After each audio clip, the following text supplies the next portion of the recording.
Hey, what's up? Welcome back dito sa ating channel dito sa Mobs TV. Alright, sa tayo nagbabalik muli yung mga babayan, no? At ito nga, at alamin natin ang balita galing dito sa channel ni PHTV.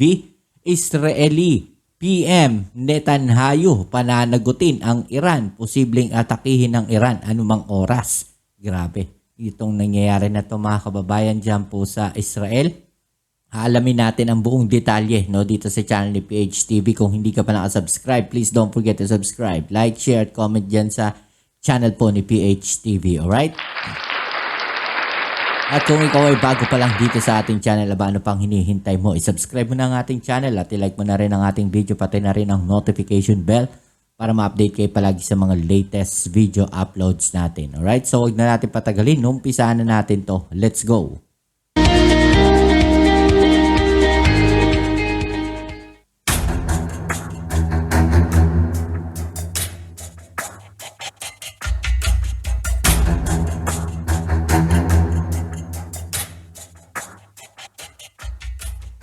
Iniulat na maaari umanong salakay ng Israel ang Iran at posibleng uunahin ng bansa ang mga Iranian nuclear facilities o mga base ng Revolutionary Guard sa Middle East at inaasahan na sigurado umanong madadawit ang Estados Unidos sa isang malaking gulo sa rehiyon. Posible po yan. Ang Iran ay inaakusahan na tumulong umano sa pagsasaayos ng ginawang pag-atake ng Hamas sa Israel. Bagamat direkta itong itinanggi ng Iran, sinabi naman ng Supreme Leader ng bansa na si Ayatollah Ali Khamenei na hahalikan niya ang kamay ng mga taong nagplano sa ginawang pag-atake sa Israel. Kung kung maalala natin after ng pag-atake ng Hamas sa Israel, no, itong Iran ay nagpahayag ng kanilang pagsuporta o pagkatuwa, no, doon sa ginawa, no, sa ginawang pag-atake ng Hamas diyan po sa Israel, no. Natuwa sila mga kababayan at binati pa nila, no, yung grupong Hamas sa kanilang ginawa. Grabe, no. Habang unti-unti nang kinikilala ng mga Arab countries ang Israel, maaring mas palakasin pa ng Iran ang mga ginagawa nitong pag-atake sa nasabing bansa na maaari umanong magdulot ng matinding gulo sa buong Middle East. Oo, totoo po yan, no.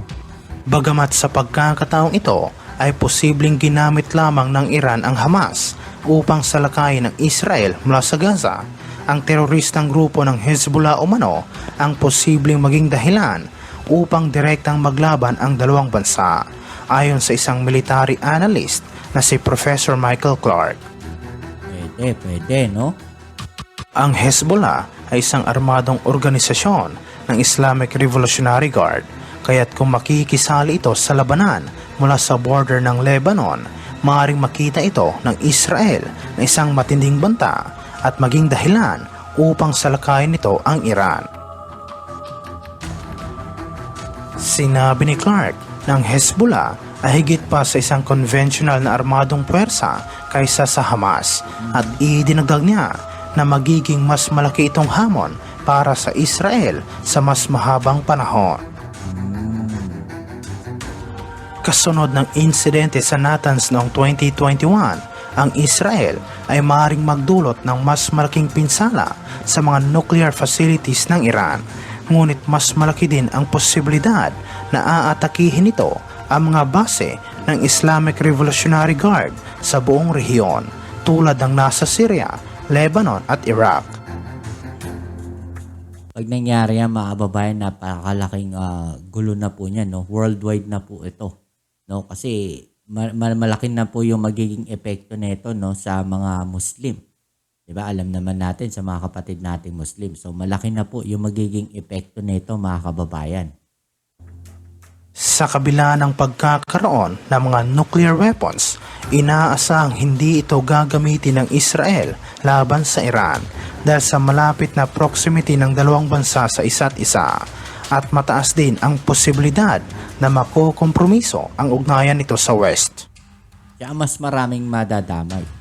At dahil malapit na rin kilalanin ng Saudi Arabia ang Israel at ang 2020 Abraham Accords na nag-normalize ng mga relasyon sa pagitan ng Israel, Bahrain, UAE, Morocco at Sudan, naramdaman ng Iran na hindi pumapabor sa kanila ang balanse ng diplomasya sa rehiyon.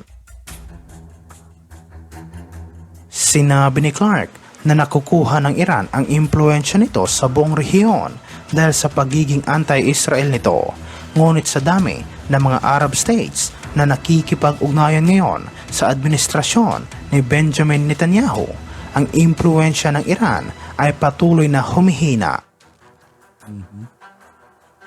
Samantala, iniulat na sinabi ng Ukrainian Defense Intelligence ng Russia umano ang nagbigay ng mga US at EU manufactured na trophy weapons sa Hamas na nakuha ng mga Russians habang nakikipaglaban ang mga ito sa Ukraine, at sinabi na plano ng Russia na i-discredit ang Ukraine upang magbago ang saloobin ng kanilang mga kaalyado. Sinabi sa report na alam umano ng Defense Intelligence ng Ministry of Defense ng Ukraine ng Russian intelligence ay nakapag-deliver ng mga armas na gawa ng Estados Unidos at European Union sa militanteng grupo ng Hamas na kung saan ay nakuha habang nakikipagyera ang mga Russians sa Ukraine. Ayon sa Ukrainian Defense Ministry, ang susunod na hakbang sa plano ng mga Russians ay ang pagpapakalat ng mga maling akusasyon laban sa Ukrainian military na di umano'y nagbebenta ito ng mga Western weapons sa Hamas.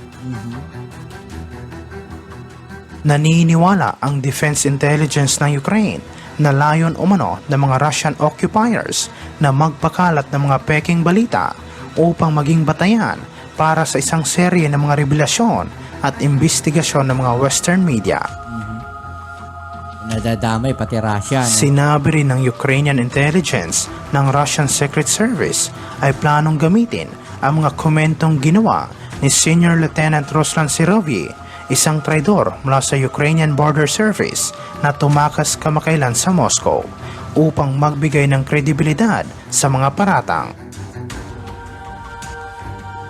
Nais umano ng Russian Secret Service na siraan ang Armed Forces of Ukraine upang ihinto ng Estados Unidos at European Union ang pagbibigay nito ng mga tulong at sandata para sa Ukrainian military. Kalaunan, sinabi ni Dmitry Medvedev, ang Deputy Chairman ng Security Council ng Russia, na mga sandata na ibinibigay ng West sa Ukraine ay aktibong ginagamit sa Israel at pinapatunayan nito na mga American weapons na nasa Afghanistan ay nakakalat din sa mga hotspot sa Middle East. Noong October 7, naglungsad ang Hamas ng isang large-scale na rocket attack sa Israel na tumama umano sa ilang mga syudad. Ang bilang ng mga namatay sa Israel dahil sa ginawang pag-atake ay lumampas na sa 1,000. Samantala, iniulat naman ng Wall Street Journal na mga Iranian security officials ay tumulong sa pagplano ng isang sorpresang pag-atake sa Israel at inaprubahan umano ito sa Beirut. Sinabi na mga opisyal ng Islamic Revolutionary Guard Corps ay nagbigay ng tulong sa Hamas mula pa noong Agosto. Sinabi ng Israel na malubha umanong pinahina nito ang mga kakayahan na nasabing Palestinian militant group sa ilang serye ng mga airstrike sa Gaza at patuloy nilang aatakihin ang Hamas hanggang mabura ito sa mapa.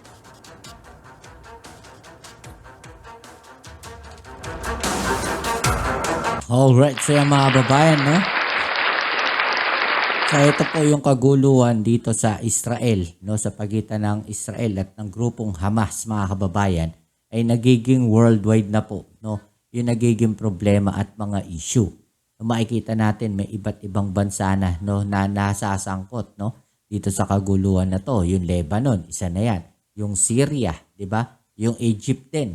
Diba? At yung mga sa Egypt naman, no, hinahayaan nilang pumasok yung mga gusto nga umalis po, no, ng Gaza ngayon. Ang problema lang, dahil doon sa mga nagpo-protesta at sa mga nagrarally po, no, na Palestinian, yun yung nagiging problema ng Egypt ngayon. No, hindi nila basta-basta maipapasok lahat dahil nakasara yung border dahil iniiwasan naman nila yung mga nagrarally na makapasok din, no, diyan at magdala ng gulo sa Egypt. No, yun yung nagiging problema natin ngayon diyan. Alright, so yan, anong masasabi ninyo? Comment down lang ninyo dyan sa ibaba at atin yung pag-usapan. Alright, so ito muli ang inyong Kuya Mobs. Huwag niyo pong kakalimutang i-subscribe, like, share at comment dyan sa comment section at i-click ang notification bell para ma-update kayo palagi sa mga latest video uploads natin. Kita-kits tayo sa ating next video. Ito muli ang inyong Kuya Mobs dito sa Mobs TV. Peace. I'm out.